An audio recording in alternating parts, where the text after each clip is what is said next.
Жители любого города, поселка или села хотят жить в комфортных условиях и в чистом, уютном доме. Истина. Но возможно это только при тесном взаимодействии населения и власти. Яркий тому пример поселок Усть-Мая, рассказывает Юрий Таюрский.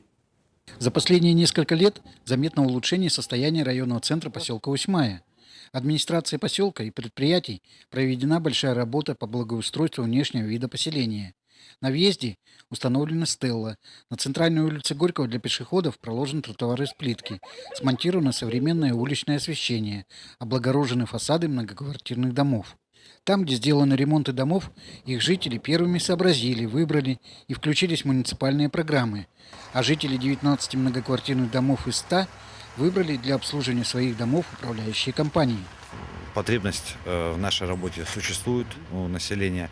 Я надеюсь, что люди будут чаще и чаще выбирать способ управления на общедомовых собраниях. На остальные дома у нас будет 6 числа проходить открытый конкурс по выбору управляющей компании, так как собственники жилых помещений не определились с выбором.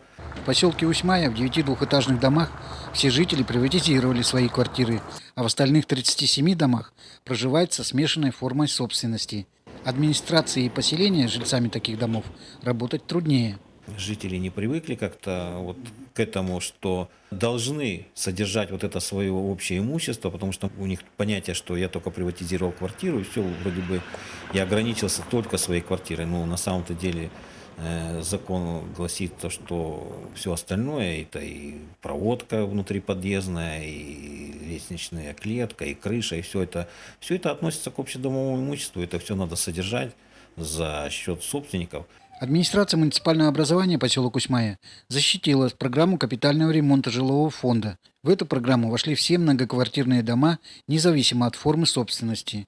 В этом году отремонтировано 6 многоквартирных домов. Сейчас с жильцов ежемесячно взимается плата за проведение капитального ремонта в размере 3 рублей за квадратный метр. А жители уже сами решают, на что пойдут собранные средства.